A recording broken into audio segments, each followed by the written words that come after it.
I definitely am really grateful for the skills that you taught me when I was a kid, especially because they helped me feel like I had more control over my emotions and my resilience. Hello there, and welcome to the MindBodySpace podcast, where we learn about the brain-body connection to help us and our families thrive. Hey, Liv, thanks so much for being here. My daughter Liv is here. She's a rising senior at Princeton University, and she's going to share with us some of the skills she learned when she was growing up with me. Right, Liv? And from what she says, she still uses some of these tools today. Thanks, Mom. I'm so excited to be here. Thank you for having me. There are definitely a lot of skills that you taught me as a kid, specifically based around how my brain works and how these tools were impacting my brain, that helped me to deal with my emotional regulation and develop resiliency.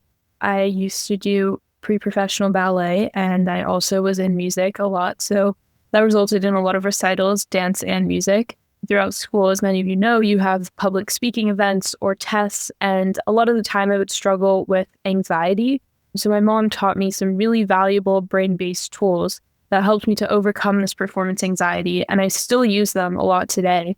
Being in college, there's a lot of high-pressure situations that you come into, and now going into the workforce, there's a lot of situations where you have to rise to the occasion, and it's important to be able to manage your emotions when doing so. So thank you, Mom, and I'm excited to share these skills with more people.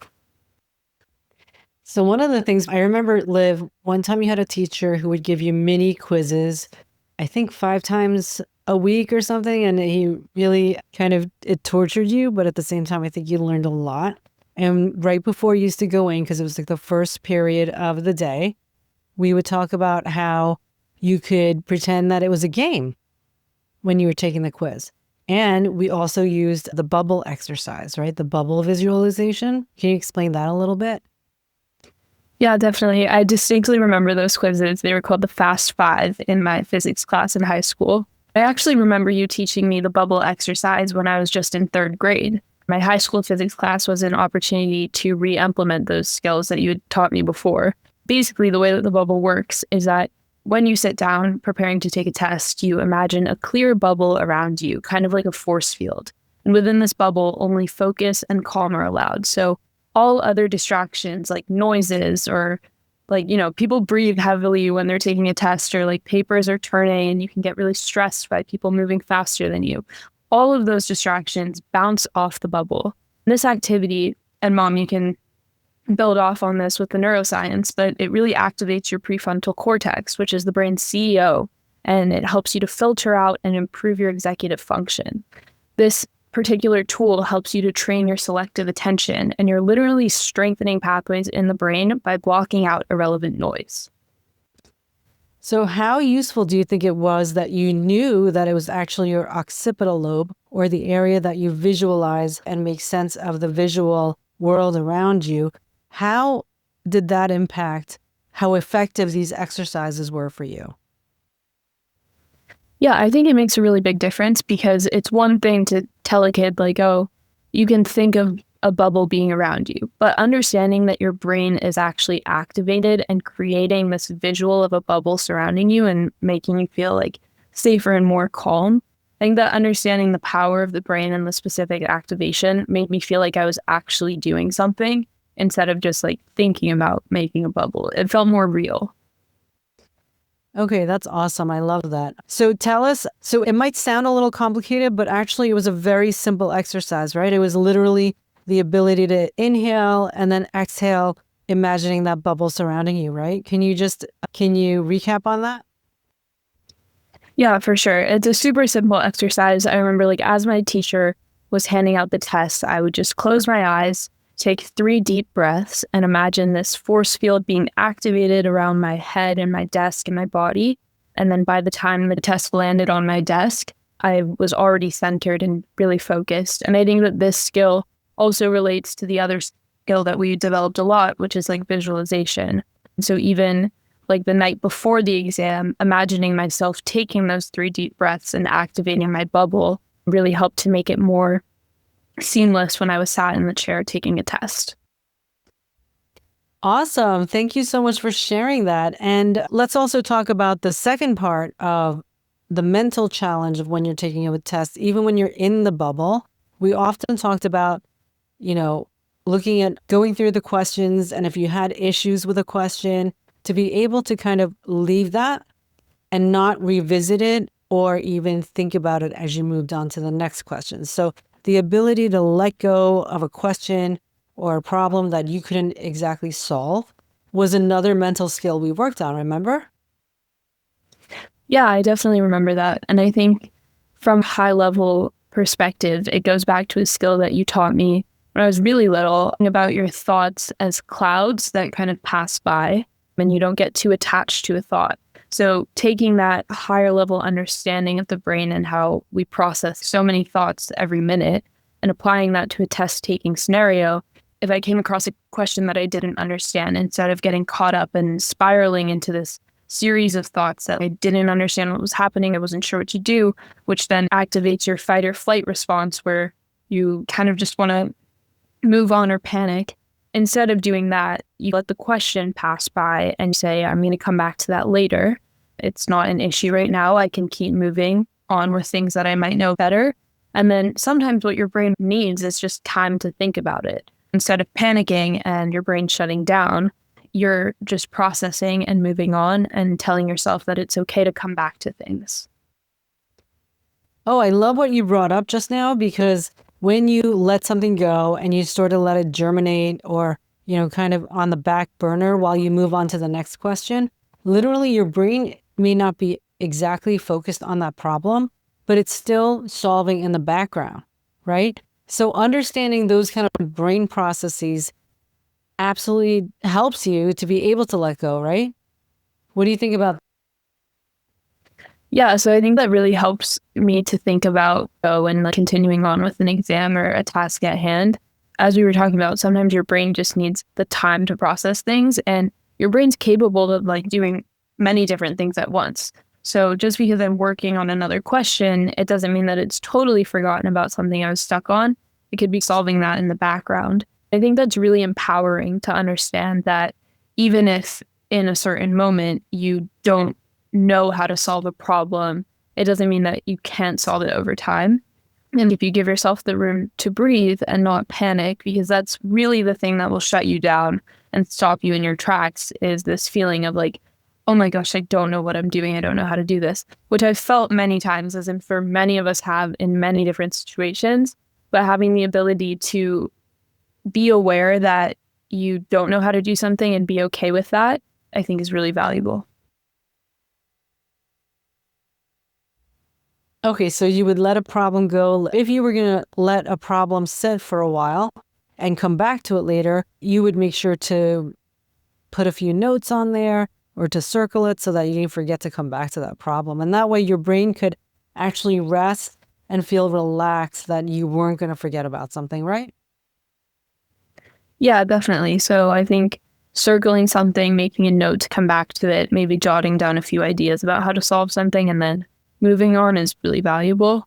And then that also relates to skills of time management, because yeah, it's good to leave something behind and kind of move on, but you don't want to forget about it and run out of time. So I think that leads to another skill that you really helped me develop, which was prioritization and time management. And I know you were talking about the fact that we introduced these concepts to you very early in life, right? So what do you remember about when you were much younger versus how it comes to play now?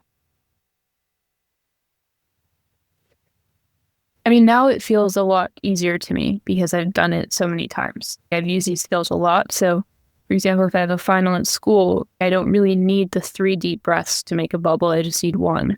And I think that has to do with the idea of routines and rituals and how that increases the communication between your neurons over time as you build myelin and practice.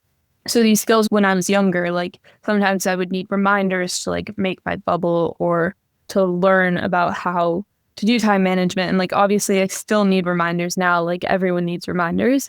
But I think that those routines have become a lot easier and a lot more ingrained into my everyday life. And did you enjoy learning about things like myelin? For those who don't know, the speed at which neurons can talk to each other, the more we practice, the more myelin it lays down, which is this sheath of fatty cells that go around the nerve so that the way that the neurons communicate with each other get faster and faster, right? And as a little kid, you were kind of into science, but not, I wouldn't say you were a science geek, but you're definitely curious about it. And how important do you think that is to have learned that kind of stuff when you were little? Yeah, so I think that learning about what's actually happening behind the brain processes is super valuable and probably one of the most valuable parts of these tools. Because as we said earlier with the bubble, like understanding that you're activating your prefrontal cortex and your occipital lobe, it makes it more real. Like there's so many tools that you could have or try to implement, but not fully understand what it's actually doing. And then it's hard to feel like you're actually doing anything. So as a kid, even though I might not have been the most like science oriented person, which I think I became more interested in science through the initial introduction to it through these tools, I do think that understanding the processes behind things makes you feel more confident in their implementation and their purpose. I will add that in my sophomore year, I took a neuroscience class and we learned about myelin. And I was like, I already know that because I learned that from my mom. And I think that it's so valuable to learn these things when you're younger because your brain is a lot more malleable. So learning about your brain as your brain's developing, it's an extremely valuable skill. So do you feel like learning about your brain is empowering to you? What kind of effect does it have when you understand how your brain works? I think it's extremely empowering because when you understand, like, basically every human process that we engage in is monitored and starts in the brain. So it's our most powerful organ and it really dictates everything that the rest of your body does. So being able to understand how your brain works and the potential that it has that you can unlock by understanding like those processes at a very fundamental level, I think it's extremely empowering. And it always makes me think it's a bit unrealistic, but there's this movie called Lucy that is about this woman who is like the only person who's able to unlock the full power of her brain. And yes, it's like a sci-fi movie, but I do think of it as understanding your brain is unlocking your power. And that's empowering in and of itself. That's very cool to know. I'm so proud of the young woman you are and all the tools that you still use to this day. And because of you, I learned all of these tools myself. But going back to the movie Lucy, that is an urban myth that we only use a certain percent of our brain. That has been disproven. So everybody don't think that you're not using your brain or that's, all of these skills and tools are available for you now, right? I think that it makes it easier to know how to use your brain in the most effective ways when you know how to use these tools. So I'm really grateful that I was able to learn them at a young age, and I'm really proud of you for creating tools to help other young kids take advantage of the superpower that they have. Okay, awesome. This is so great. I can't wait to have more discussions with you. And it's such a thrill to see, as with many other students, but especially with my own daughter, that these tools have actually helped. Because we're like anybody else. I mean, all the things that I used to say, sometimes my kids would listen, sometimes they wouldn't. And a lot of times they would seem like they weren't listening. But actually, I have to say, Liv did use a lot of the tools a lot more than my other child, who definitely learned them also, but didn't particularly seem to use them as overtly as Liv did. Thank you again, Liv, for being here, and can't wait to have you on again. I know you have a lot more skills to share now that you have been in so many high-pressure environments, and it's awesome to hear your perspective. Thank you so much for the opportunity to share, and I'm excited to be back. Head on over to mindbodyspace.com/podcast to sign up for our email list to get the latest tips and to send us your questions. Thanks for joining us.